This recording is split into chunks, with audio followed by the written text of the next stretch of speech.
What's up, guys? Welcome back to another episode of the Coffee and Questions podcast. I am Michelle Michael. You guys know me, but I am very excited about this episode because I don't often get to interview people that are not necessarily using Instagram to generate direct to business opportunities. But I am very excited about this because Laura Brandao, who is here with me, we actually got connected on Facebook. And the way that we got connected specifically was because I saw that she went to Rutgers and so did I. So for those of you guys who have been following my story, you know that I love connecting and prospecting through the Facebook and the Instagram platforms, but very rarely do I get to do it and then create a relationship the way that I have with Laura. So it's been so fun, but I'm excited to welcome Laura Brandao to the show. She is a partner at EPM and CEO of Lighthouse Advisors. Laura, welcome to the show. Well, thank you so much for having me, Michelle. I'm so excited. And yes, I am all about relationships and all about connections. So the minute that you reached out, I knew you were someone that I needed to have part of my circle. So thank you for having me. Absolutely. My pleasure for sure. And looking at all of our connections, I was like, how do we not know each other? And then on top of it, we also both went to Rutgers. Like, what a small world, especially in the mortgage space, right? Which people often say, like, well, the mortgage space, it's actually a really small community, but then you don't really realize that that's true until you're actually in it. And then even going one step further and being like, we both went to the same school. Like, that's so crazy. And what, like 10, 15 years apart too, which is even cooler. But Laura, you don't necessarily use Instagram to generate specific ROI in your company, but you do use it for brand awareness, which is a big part of what we're going to talk about today. But before we get into all of that detail, I would love it if you just let my audience know who isn't familiar with you. Who are you? How did you become CEO of Lighthouse Partners? How did you become partner at EPM? And what is the backstory to Laura? Well, my backstory is just like so many people, I accidentally fell into the mortgage industry. And right after the mortgage crisis, I was given the opportunity to build a wholesale lender from scratch. And so for 15 years, I built a wholesale lender, was president and partner at that company. And then that company recently was bought by another company. So then I moved over to EPM, and now I'm a partner at EPM. And we're building out our vertical division, which is Lighthouse Advisors, that I am currently the CEO of. So the thing about the mortgage industry is, we said it, connections, relationships, being able to realize that those connections that you make and that, we're going to get into branding, putting yourself out there and being the leader of yourself. Let's speak about that title, CEO. You know what? We are the CEO of ourselves. Every single day, we get to make the decision as to who am I and what am I doing and what impact am I making on the relationships that I have, whether they are clients, whether they are individual borrowers and communities. What is that relationship? So I love the mortgage industry. I have an absolute passion and I feel a sense of responsibility that I want to leave this industry so much better than when I started out in it. And I feel that we're striving every single day to do that. And I'm very excited about the changes that I'm watching as we are morphing and modifying and continuing to grow and evolve within our industry. Yeah, I think that that's a great point. And I think the mortgage industry has notoriously been a little bit archaic when it comes to social, or in this case, Yes. Instagram for our conversation. I've been in the Instagram space for a really long time. That's why people are here, because they know that that's my lane. But the cool thing about what I think you're describing is that it's changing. Like the mortgage industry is figuring it out, and it's not fast, right? It doesn't need to be fast, but it is changing. So I would love to hear from your side of things, right? More on the leadership side and working with the individual LOs or the people who are trying to build their businesses internally. I think there's two pieces to this. One, like, it's incredible that you built an entire organization by yourself, and then we're in a position 15 years later to be like, here, you go ahead and you buy this for me because I'm done, right? But I think the number one thing with most LOs when we're trying to learn something, it's easier if we're learning from someone that's been there and done that. So the fact that you've been there and done that automatically, in my opinion, is Laura somebody to follow, Laura somebody to know. But I do believe, to your point, that it creates an extra layer of sort of pressure, I guess, in a way, to responsibility. Yeah, that's a good word too. Less scary of a word for sure. Like just more of a responsibility to say, hey, I'm showing up here and I'm not even doing this for the loans. So why are you not showing up? You know? And I will tell you, Michelle, I am a very, very driven person to where when I decide to do something, just like yourself, when I decide I'm doing it, I'm all in. So let's take Instagram as an example. Okay. I remember that when Instagram Reels started to become popular, right? I always remember, it's funny, one of the things that I run in the mortgage industry is I run a couple of different women's groups. And the one women's group that was the MBA New Jersey Women's Committee, every single month I have a different speaker come on and teach things.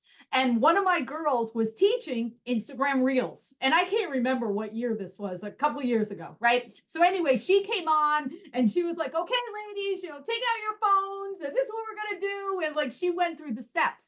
And that day I said, I'm going to do a reel every single morning when I wake up. Michelle, there is not a morning, Monday through Friday. I don't do it on the weekend. Weekend, it might be something personal, like if I'm hiking or doing something, right? But yeah. Monday through Friday, I do an Instagram reel every single morning. I have no idea what I'm going to say. I have no idea what my topic is going to be. I just come up with something that I'm thinking about that I want to communicate with someone, and I do an Instagram reel because I said, well, you know what? If this is important and this is a great way for me to get more followers and get more traction and to put myself out there, I'm going to make it so I am consistent every single day. Now, of course, Instagram, in terms of posting, I post on social, again, every single day during the week. And usually a Sunday, I skip Saturday, but I have an entire scheduled out. I mean, I do all of my prep work ahead of time. Everything is planned out. And then if something pops up, of course, like the reels, those I have no idea. They're not planned. But you have to have a sense of dedication and consistency. Yes. Now, sure, you can randomly do things. That's fine. But if you're going to truly brand yourself and truly show up for your community, for your prospects, for your past clients, for your teams, you better be consistent. Yeah. And I think let's take the whole action of doing Instagram out of this conversation for the sake of the moment and say, if you're listening to this and you're like, maybe I'm going to put a toe into it, maybe I'm going to decide to dabble, hear it here first from both Laura and I, that will not work.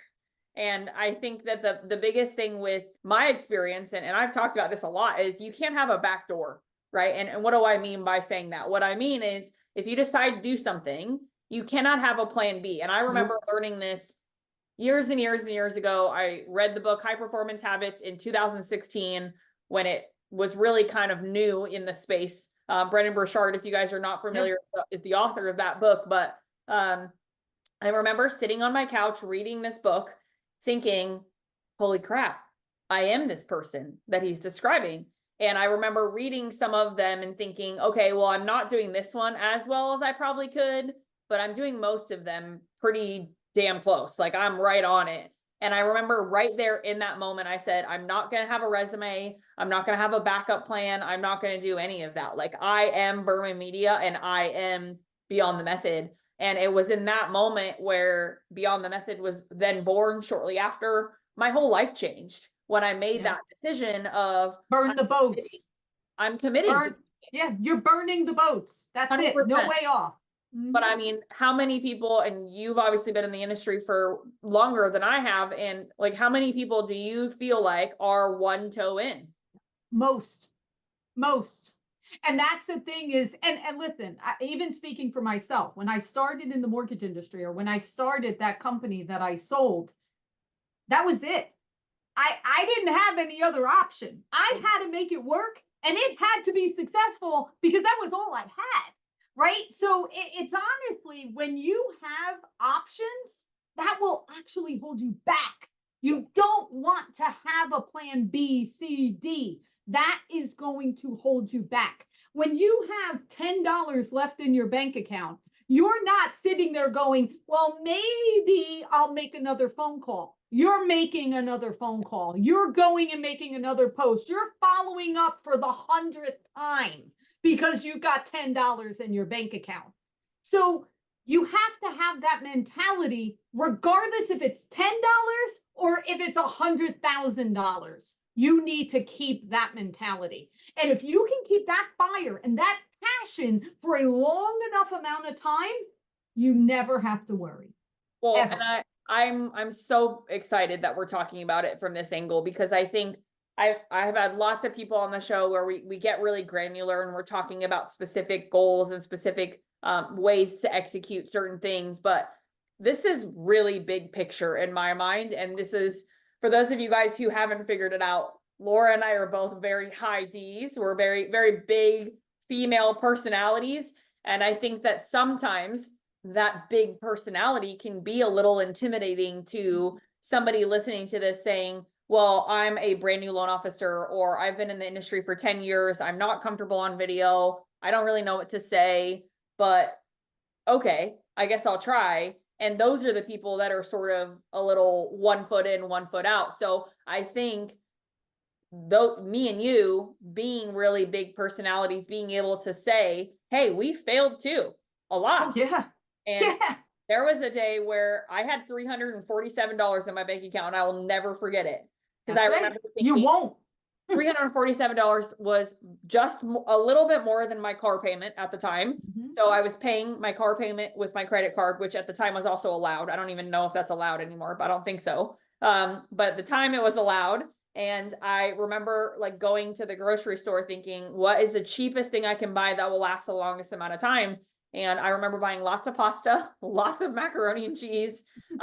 Salad was out because the bags of salads were expensive. It was like all of these things that like you don't even think about. Right. And I remember thinking in that moment, I'm like, well, maybe I should go get another job, right? Maybe I should go bartend somewhere on the side.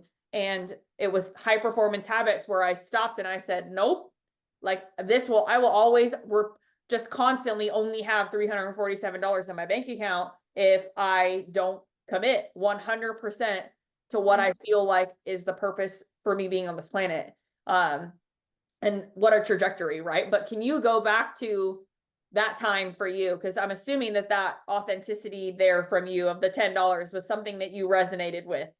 Absolutely. I mean, when I started out as the telemarketer, making $7 an hour, calling people to say, Mr. Smith, what interest rate are you currently paying on your mortgage? Oh I might be able to save you some money. That was how I started. Okay. Wow. And best thing that could have ever happened in my life. You know why? Not only did it teach me to be humble and to understand what that was like, it made it so I'm not scared to go up to someone. I'm not scared to call you. I'm not scared to reach out to you. What's the worst thing that's going to happen? You're going to ignore me or you're going to say no to me? Been there, done that. It doesn't hurt my feelings in the least. So if I didn't start that way, if I came in through another direction to where maybe that I would think that's beneath me, or I would think that was too hard, or I didn't have thick skin to get those no's, maybe I wouldn't have reached the level of success that I did. So I am grateful for every single thing. I'll never forget. It's actually funny since we're speaking about the $10 in the bank thing, right? I remember, and my God, I'm dating myself, but I remember me and my husband were trying to come up with a payment for some bill when we were early on.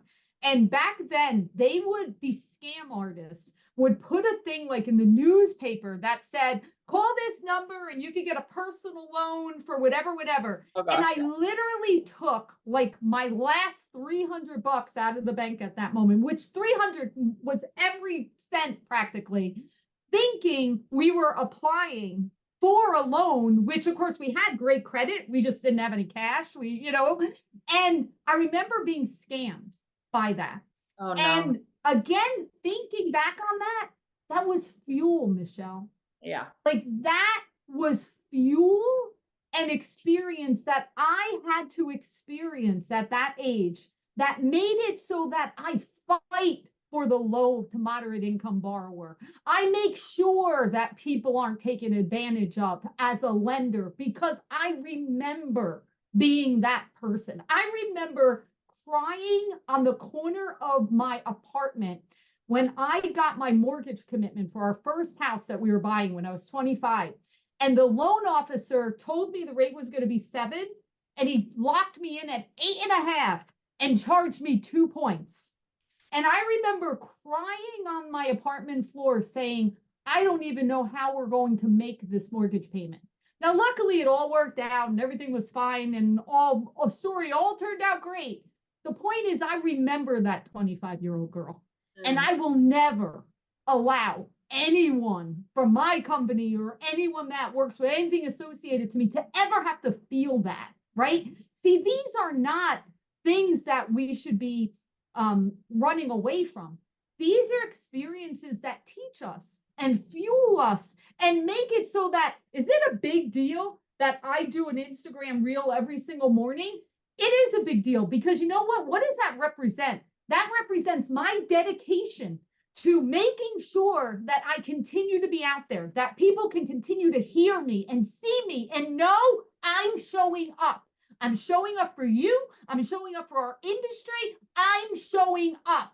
And everyone out there, whatever your equivalent to the $10, $300 in the bank, the being scammed, the being ripped off on your interest rate, everyone has those stories. Every single person has those stories. Use it as fuel. That's your fuel. And use it as content, right? Because I can't. That too. Gosh, I've been on so many calls in the last few weeks, and it all rings so true. And people say, well, what am I supposed to post about? And the biggest thing I will tell you is what Laura just described is content, right? It is how we can parallel a passion that we have as human beings into the content that we produce, right? And people overanalyze and overprocess this in their minds so much to the point where it literally will paralyze them from producing anything. And I told a story about like swimming, right? I swam the mile competitively most of my competitive swimming career, all the way through college at Rutgers. That was my primary event. Now the mile, you spend a lot of time going back and forth. The mile is 66 laps in a short course pool, which is about 17 and a half minutes at that elite level, right? Maybe a little under 17 if you're really good. But what I'm told in that story is you stare at the black line on the bottom of a pool for a long time, right? But I could look at this as, well, this is just, if I look at a picture of a pool, I could say, well, that's just a black line on the bottom of the pool. Like, what's the point of looking at this? Or I could look at it as a guide, right? As this thing that's going to help me get from one end of the pool to the other. So what I taught in this training was, how can we look at life situations or the mundane of our day-to-day, or to your point, the stories of our day-to-day, and translate that into how we can tell stories about mortgages, right? Or how a loan officer can talk about their love of homesteading or gardening or archaeology, or I don't even care what it is, and make it so that the financial literacy that we're trying to talk about isn't so boring, right? Yeah. So the $10 in our bank account, the $347 we're paying our car payment with our credit card, right? People are going to relate to that. Exactly. They're going to relate to that. So you have just humanized yourself. Right? How would you, yeah, exactly. And Laura, like if you're working with a loan officer and they come to you and they say, Laura, like I want to do reels on Instagram, but I need to talk about mortgage stuff, but I don't know how to talk about mortgage stuff without it being boring. What would you say to somebody? Most of the time, I don't tell them to tie it to mortgage stuff. I actually tell them to just what you were saying. Like I usually tell them to tie it to something that they're passionate about, right? Whatever the messaging, but they could do it if they're local. Like let's say if they're in a particular state, tie it to stuff that has to do with like, what state you're in. Like if you're in Florida, tie it to things that, because you're trying to draw that attention. If that's your market and you want to, or maybe you're the Southeast, right? And you want to tie it to that, people will follow for that. People in that area will love to hear everything that you're excited about that's coming up or that you're doing or you're going to. People love that kind of stuff. It could be local things, it could be upcoming events, it could even be seasonal of what's happening with the weather. Most of the time, people are not going to follow specifically about mortgage. Find something now, unless if you're passionate about veterans, you should go out speaking the language to the veterans. Maybe you're a veteran. Maybe you can explain it and relate to them and tie it into that. Maybe I'll give you an example. My other company, we did a lot of stuff with manufactured homes, and we do a lot of stuff at EPM also with it. So I remember that when I first started doing manufactured homes, at first I was kind of like, man, I don't understand manufactured homes. Like, I grew up in New Jersey, it wasn't very prevalent. And then I really started to understand the affordability and the opportunities that were allotted to people in that segment. And once I became educated on it, I said, my God, this is a huge solution for people in certain parts of the country that most people are not aware of. That would be something that I would go out and I would educate people on that, because most people have no idea that that's even an option. So you have to figure out, what are you passionate about that you could go out that is interesting, that people maybe I love dogs, right? So I love dogs. Start tying in the dog friendly places, right? The best places to take your dog, or show Instagram reels with your dog hiking up the mountain, or your dog at the dog park, or people love that kind of stuff. Tie things in where they know what you do. That's very important too. If you're doing this as an originator, make sure people know you are an originator. Yes. Make sure people know you're a mortgage professional, that you're a mortgage expert. I know some companies get very, very scared about, don't speak about, obviously don't speak about rates, make sure, stay away from that kind of stuff. From a compliance standpoint, you have to be careful, but make sure they understand that you can help them, you can serve them, that you are educated, that you're an expert, but make it interesting enough that you're creating an audience. Well, here's the thing. What you just talked about is the like, know, and trust triangle, guys. Like, yes, to like peel the onion layers all the way back. Yep. It is the like, know, and trust factor of sales, right? If I need to hire you for something like a mortgage, before that happens and before I trust you with my money, right, I have to feel like I like you, or feel like I know you to some capacity where I now like you because of the fact that I feel connected to you. And how do we create the connection in the first place? And so what I think, and I tell everybody, I say, when you get on the phone with someone, what's the first thing that you do, right? Your job right out of the gate is not to immediately start selling them a mortgage. It's to get to know them as a human being, right? And to find a connection point. And Instagram gives us the opportunity to find those connection points before we ever call someone. So if you're the loan officer who loves dogs, for example, post reels about dogs, and the business content that you then share on the other days is the mortgage stuff. But guess what? The dog reel is going to get more engagement. It's going to get more eyeballs no matter what. Always. That will always be the case, because dogs are way cooler and way funner to consume than conversations around mortgages. Let's be honest. But the point is that the business content is still going to get seen by a lot of people. They just might not interact with it. They might not like it or double tap it. But the personal content about the dogs becomes the foundation for the like and the know factor. And then the trust factor has to come into play when we share that business content or when we start talking about it. But I want to go back to the Florida example, Laura, quickly, because you said, how do we tie Florida, or like the seasons of why someone would want to live in Florida, into talking about mortgages? So tying Florida's unique seasonal characteristics, right, could be a discussion about timing, property value, investment strategies, how Florida's weather seasons are marked by a really mild winter and a really hot, humid summer. And then we also have the very distinct hurricane season, right? So how can you time buying and selling? How can you time getting your home ready to sell exterior wise before hurricane season? What are the maintenance and upkeep costs? Are they different in Florida, right? So you can start to see all of these different pieces to how we can start talking about mortgages, but make it more exciting and make it more interesting but most importantly, make it more relatable. And Correct. that's the biggest issue is, quite frankly, like, boil it all the way down, you guys are just trying too hard, honestly. Overthinking it. Yeah, for sure. You're trying to over produce content, right? Overproduced. Yeah. Mhm. And I mean, you and I both, I love your reels, and I love them when you're just outside. It looks like you're at the top of a mountain after a hike, like recording videos. And I love seeing them because even if you're talking about mortgages or even if you're talking about business, I don't really care because I'm like, where are you? What are you doing? That's exactly right. And that's the point. And I think the piece that I love about you specifically is this conversation, right?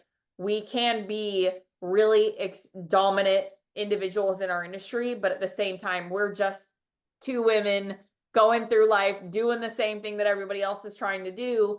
And we're not trying to overproduce. We're not doing all this fancy, crazy B-roll, and we don't have a videographer following us around all the time. And I mean, I was on a coaching call with a lady who's spending $1,200 a month right now on, and all she gets is 3 videos from the videographer every month. Like, No. I was dying. Like, I'm like, I on what planet is that okay?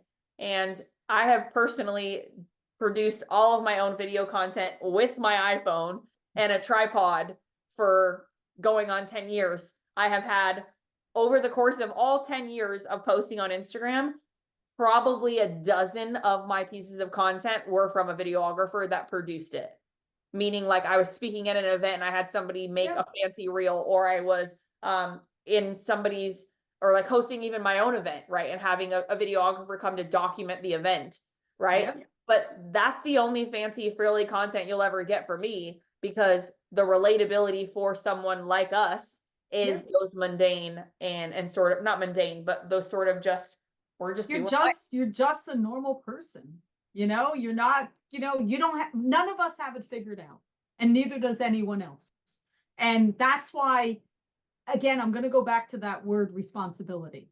For everyone listening to this, your communities, they need you.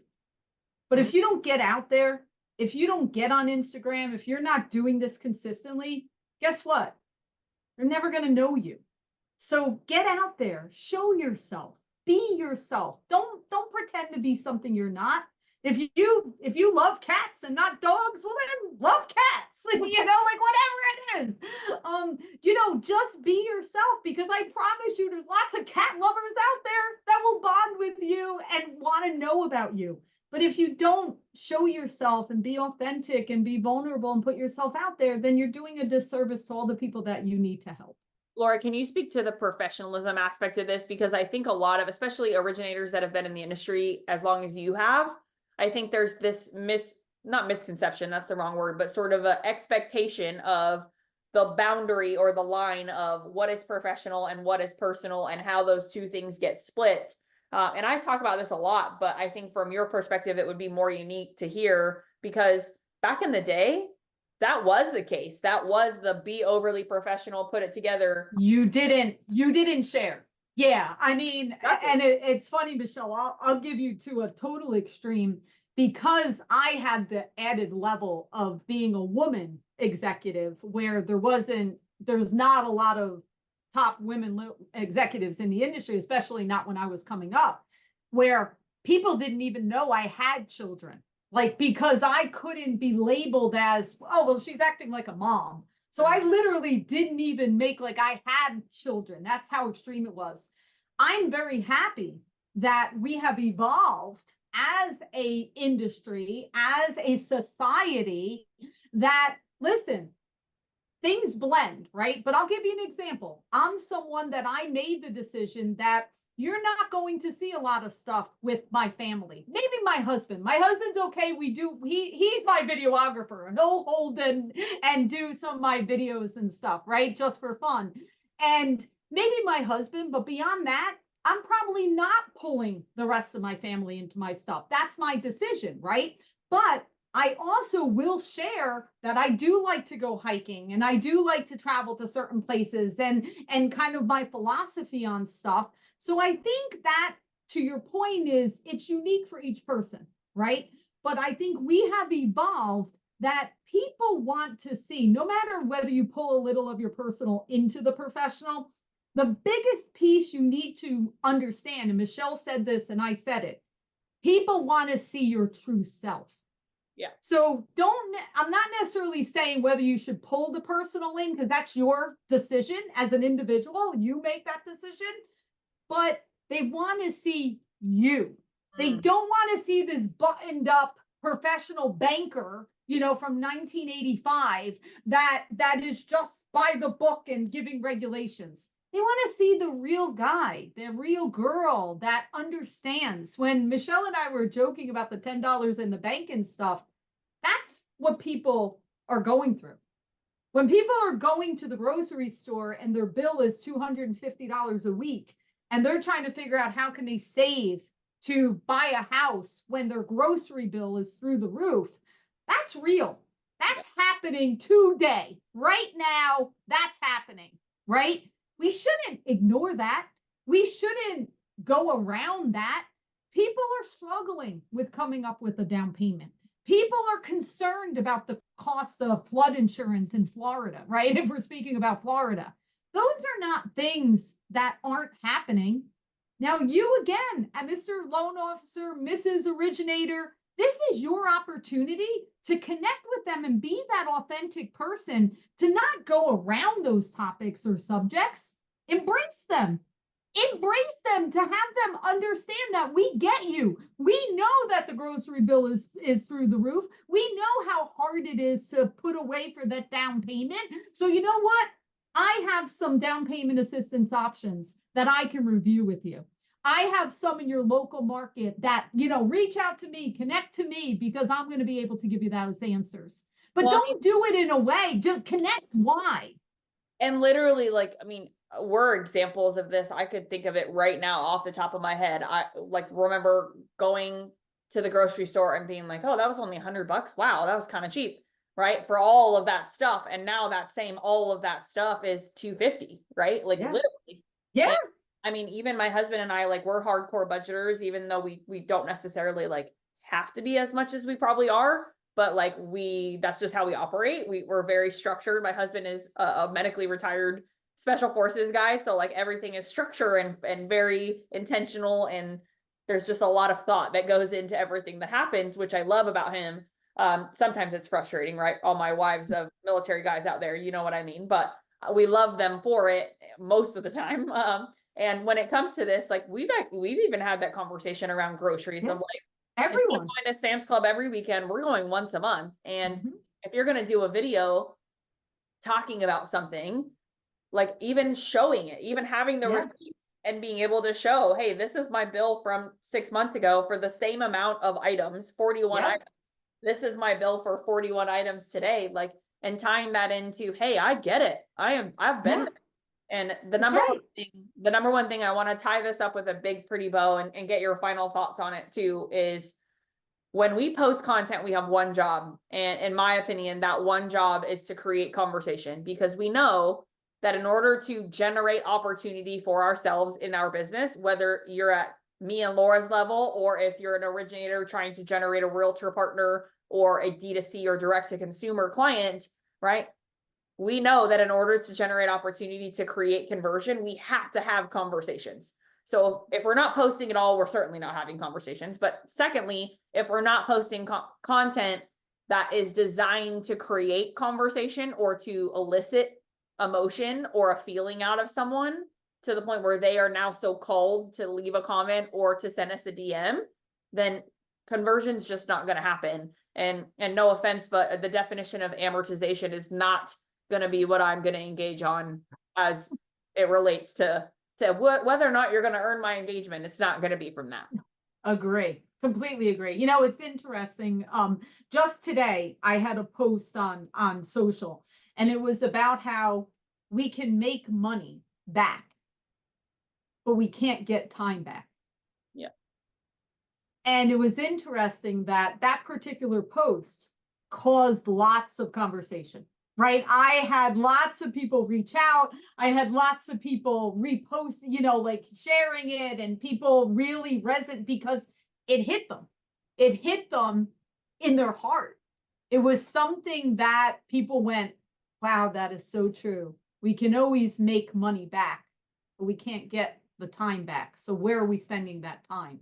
So to your point, it does take a little bit of thought, but not overthought, not overthinking it, right? So to your point, always make it so it is something that resonates, causes discussion, or even let's use I love the taking a picture of the grocery bill, right? And then saying, I have down payment assistance programs available. Like reach out to me. Like, Reach is this out to what me your so that I groceries can all find looks out. like? Because me Yeah, too.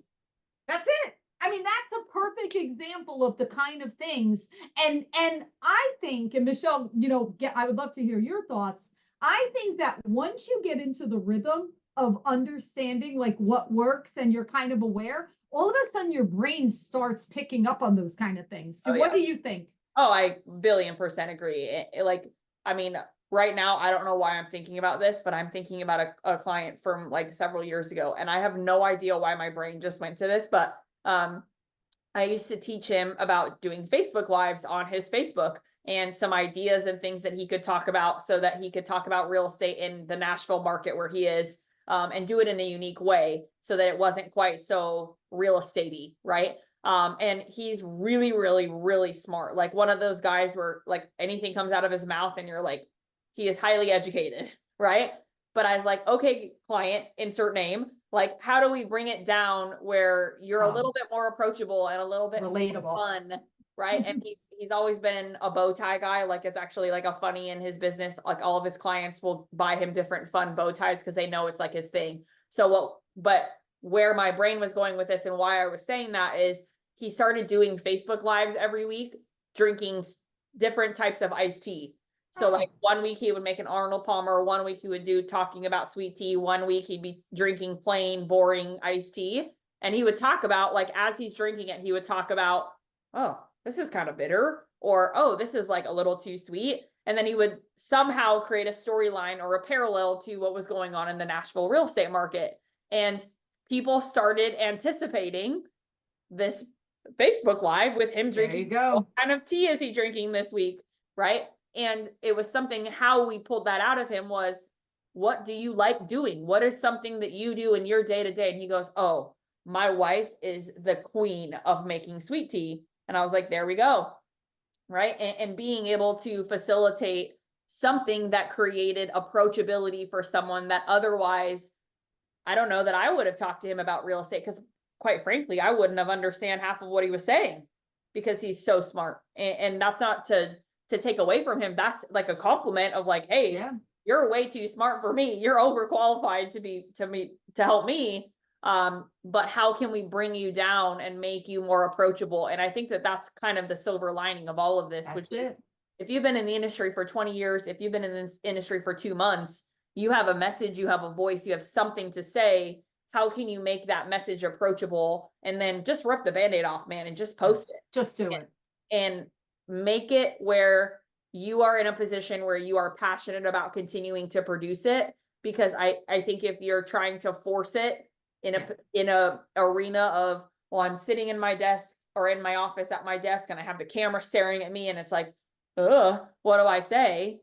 It's going to be hard, right? If I were to go to record a video in the CrossFit gym, I could do it with my eyes closed because I love being in the CrossFit gym and that's my happy place, right? But if you tell me to go in an actual formal videographer like production studio, it's going to be way harder. It's not going to come out the way that it should.